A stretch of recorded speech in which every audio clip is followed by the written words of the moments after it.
sulit untuk menemukan siapa yang pantas diunggulkan dalam pertandingan ini, dan dua-duanya memiliki ciri yang sama, mereka layak untuk menjadi juara dunia.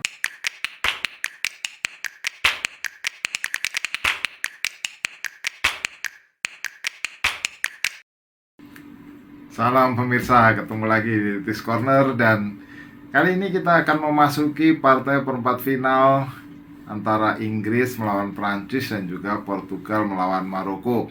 Setelah sebelumnya kita melihat hasil yang luar biasa, berhasil tersingkir di perempat final, dan kemudian Belanda juga dikalahkan oleh Argentina. Nah, satu hal yang menarik ini tentu adalah pertandingan antara Inggris melawan Prancis. Ini pertandingan yang kategorinya adalah disebut sebagai 50-50, artinya sulit sekali untuk menentukan siapa yang sebenarnya berpeluang untuk menang dalam pertandingan antara Prancis melawan Inggris. Kalau kita melihat analisis atau perkiraan probabilitas yang disusun oleh banyak lembaga, memang macam-macam. Misalnya kalau kita melihat dari Soccer Power Index, Inggris di situ lebih diunggulkan 52% dibandingkan dengan Prancis 48%. Kalau kita melihat Opta Analis, Prancis yang lebih diunggulkan 39%, kemudian hasil imbang itu 27%, dan Inggris berada dalam posisi 33%. Artinya ada yang mengunggulkan Inggris, ada yang mengunggulkan Prancis. Nah, berarti kan ini partai yang bisa dibilang tadi itu 50-50. Sulit untuk menentukan siapa yang bakal jadi pemenang. Nah, satu hal yang menarik sebenarnya antara Inggris dan Prancis ini adalah Prancis, mereka menjadi juara di Piala Dunia 2018 atau 4 tahun lalu.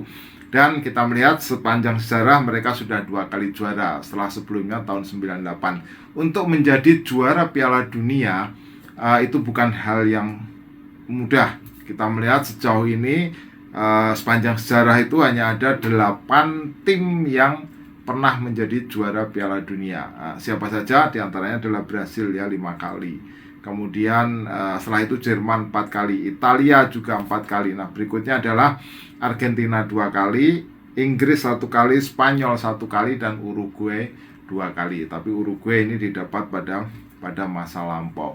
Begitu sulitnya untuk menjadi juara Piala Dunia, ini membuat pelatih Inggris yaitu Gareth Southgate ini melakukan banyak hal, banyak analisis bagaimana caranya, bagaimana kiatnya untuk bisa menjadi juara Piala Dunia. Nah, macam-macam caranya. Di antaranya adalah dia memimpin sebuah tim riset untuk mengamati bagaimana setiap tim ini bisa meraih gelar.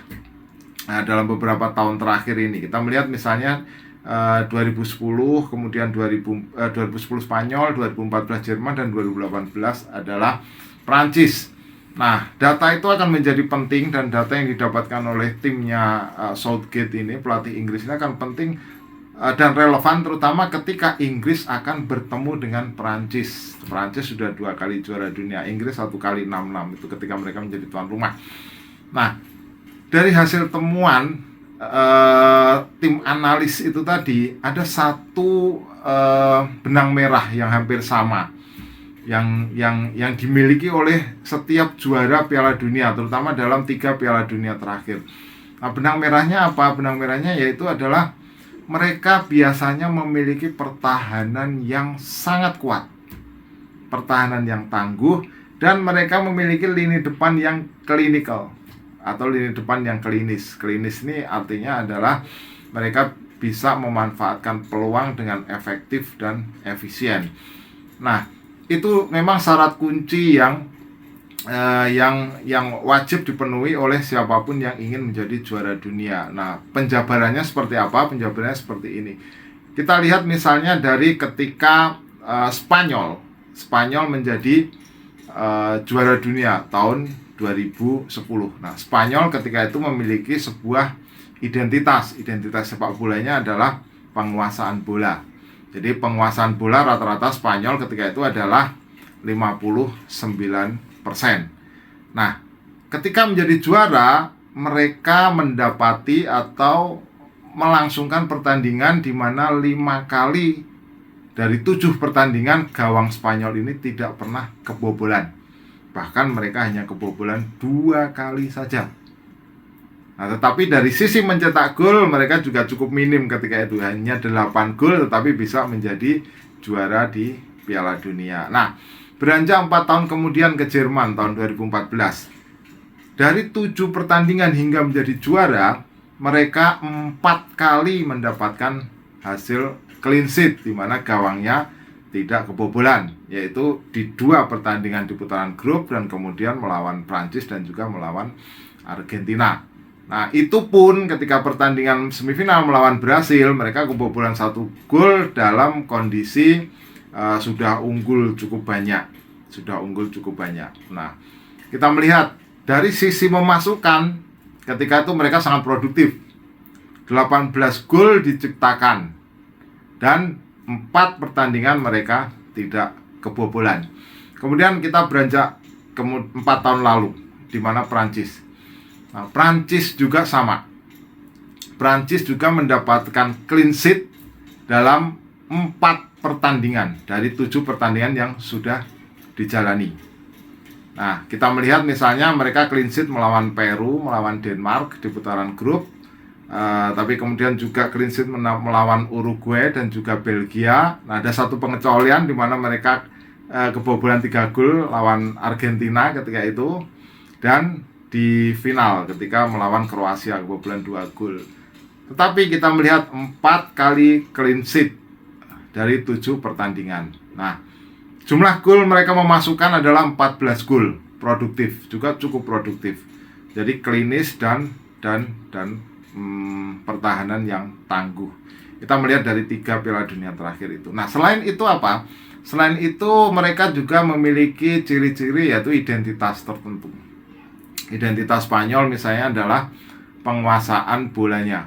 Penguasaan bola, dan dengan rata-rata 59% ini bisa menciptakan possession football. Ini kan juga ada untungnya dalam sisi defense ya. Artinya dia bisa menciptakan rest defense, itu adalah istilah untuk menangkal serangan balik lawan. Jadi ketika menguasai bola itu mereka bisa mengatur posisi defender untuk menangkal ketika lawan merebut bola dan melakukan serangan balik. Jadi possession football itu tidak hanya berguna dalam sisi menyerang, tapi dalam sisi defense atau bertahan itu juga sangat berguna. Prancis tahun lalu mereka pragmatis, bukan merupakan tim yang memiliki penguasaan bola yang besar. Jadi average-nya hanya sekitar 49%. Tapi mereka punya ciri khas ketika itu. Cirinya apa? Yaitu tampung dan serang balik. Nah, kecepatan transisi inilah ciri khas yang kuat dari Prancis, dan kemudian efektif dan efisien dalam memanfaatkan peluang. Jadi tampung bola, tahan, mid block pertahanannya nggak perlu sampai low block gitu. Tapi ketika ada transisi kesempatan untuk melakukan serangan balik, transisi, dan mereka melakukan itu. Mereka punya Griezmann ketika itu dan juga Mbappe. Nah, kalau Giroud ini Olivier Giroud ini juga 4 tahun lalu juga dia sebagai striker, tapi fungsinya dia lebih sebagai striker pivot istilahnya. Jadi striker yang menarik defender lawan dan kemudian memberikan ruang kepada rekan-rekannya untuk melakukan serangan. Jadi memang sangat efektif apa yang dilakukan atau ciri yang dimiliki oleh Prancis 4 tahun lalu. Nah, kalau Jerman 2014, Jerman ini juga possession based ya ketika itu ya. Penguasaan bola 57,6 average mereka dapatkan tahun 2014, tetapi kelebihannya adalah attack minded ya. Possession tapi memiliki kecenderungan untuk menyerang. Attack minded possession. Jadi penguasaan bola yang tinggi, tapi tingkat pemanfaatannya terhadap atau penciptaan peluang dari possession itu sangat besar.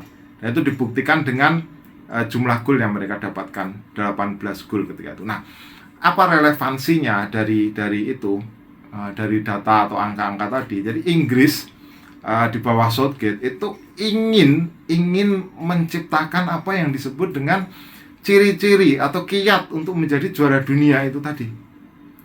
Nah, itu yang dicoba oleh Southgate. Bagaimana sih mereka kok bisa juara? Nah, kenapa tim saya nggak bisa gitu. Nah, sampai detil kecil ya, detil kecil itu contohnya seperti ini. Timnya Southgate melakukan analisis terhadap permainan dari Antoine Griezmann bersama Prancis 4 tahun lalu misalnya. Jadi dilihat karena dia adalah salah satu tulang punggung lini serang Prancis, maka ketika itu diamati permainan dan ternyata Griezmann ini selalu disimpan, kemudian dibiarkan untuk eksplosif atau meledak pada pertandingan penting. Jadi kita melihat Griezmann misalnya disimpan main 70 menit di pertandingan pertama lawan Australia, kemudian main 80 menit melawan Peru, kemudian main 69 menit melawan Denmark, main 83 menit melawan Argentina. Nah, ketika pertandingan penting melawan Uruguay, Belgia, dan juga Kroasia, dia bisa eksplosif, bisa mengeluarkan kemampuannya secara penuh. Ya, itu sudah dicoba sebenarnya oleh Southgate pada diri Harry Kane misalnya. Bagaimana dia bisa mengistirahatkan Harry Kane untuk kemudian diharapkan bisa eksplosif pada pertandingan kunci. Nah, ini akan kita lihat nanti. Prancis melawan Inggris 50-50. Sulit untuk menemukan siapa yang pantas diunggulkan dalam pertandingan ini, dan dua-duanya memiliki ciri yang sama atau memiliki tanda-tanda bahwa mereka layak untuk menjadi juara dunia. Kenapa? Kalau kita melihat Inggris, defense-nya Piala Dunia kali ini cukup kuat. 3 kali sejauh ini mereka tidak kebobolan. Hanya kecolongan di pertandingan awal ya, lawan Iran ketika itu kebobolan 2 gol. Dan mereka juga cukup produktif, sudah membuat 12 gol dari 8 pemain yang berbeda bahkan. Nah, Prancis juga sudah membuat 9 gol. Nah, tentu ini akan menjadi sangat menarik ya. Nah, Southgate selama ini kita kenal dia sebagai pelatih konservatif ya, pelatih yang defense oriented. Jadi dia perhatikan betul itu pertahanannya. Nah, dalam situasi itu dia akan mendapatkan ujian. Ujiannya apa? Ujiannya adalah satu pemain yang namanya Kylian Mbappe ya. Dia sudah bikin 5 gol sejauh ini di Piala Dunia 2022 ini, dan juga kontribusi golnya itu 23 gol dari 14 pertandingan terakhir yang dijalani oleh Mbappe bersama Prancis. Ini pemain yang akan betul-betul menjadi ujian bagi pertahanan Inggris. Selain juga Olivier Giroud itu tadi, striker yang memiliki intelijensia tinggi dan juga sangat efisien ya. Jadi 2018 dia meneruskan tradisi Prancis, di mana seorang striker itu nggak perlu bikin gol untuk bisa menjadi juara ya. Stefan Guivarc'h melakukan itu pada tahun 98 ketika menjadi juara, dan diulangi oleh Giroud. Tapi tahun ini dia tambah atau sudah semakin produktif. Jadi ada sesuatu yang berbeda. Nah, ini kita melihat akan menjadi tes bagi Inggris. Akan menjadi tes bagi Inggris, terutama pertahanannya ketika bertemu dengan lini serang Prancis yang sangat eksplosif. Anda bisa lihat di situ ada Mbappe, kemudian ada Giroud, ada Griezmann, kemudian ada Ousmane Dembélé. Nah, sementara sektor lini belakang Inggris ini dipandang sebagai titik yang paling lemah yang mereka miliki. John Stones, center back-nya, berduet dengan Harry Maguire. Nah, kemudian sempat ada yang namanya desas-desus bahwa Kyle Walker ini yang biasa dipasang di kanan, dia akan dilepas, artinya dia tidak menjaga sepenuhnya posisinya untuk menghadang Mbappe, tapi dia akan dilepas untuk bisa membantu lini serang. Karena apa? Karena di situ Prancis memiliki kelemahan. Kelemahannya yaitu di sektor kiri ini kecenderungannya adalah membantu serangan atau advance ke depan. Ada Theo Hernandez di situ, dan kemudian ada juga Mbappe. Jadi kalau Kyle Walker diminta untuk menahan Mbappe, justru nanti Inggris tidak akan mendapatkan keuntungan. Tapi akan lebih positif jika misalnya dia membantu melakukan penyerangan, karena disitulah lubang dari Prancis yang ditinggal oleh Theo Hernandez dan juga oleh Mbappe di posisi sektor kiri, di mana pertahanan Prancis di situ tidak terlalu kuat. Jadi ini betul-betul pertandingan yang penting, pertandingan krusial dari dua tim yang memiliki ciri sebagai tim juara, dan mereka sudah harus bertemu di perempat final. Siapa yang menang tentu akan sangat sulit ya, kondisi 50-50, akan segalanya detil kecil akan sangat berpengaruh. Detil yang sangat kecil itu akan sangat berpengaruh. Jadi kita nantikan kira-kira siapa yang akan mampu lolos ke semifinal antara Inggris melawan Prancis. Jadi ini akan menjadi sebuah laga yang dramatis nantinya. Silakan jika Anda punya komentar, tulis di kolom komentar. Kita ketemu dalam pembahasan berikutnya. Salam.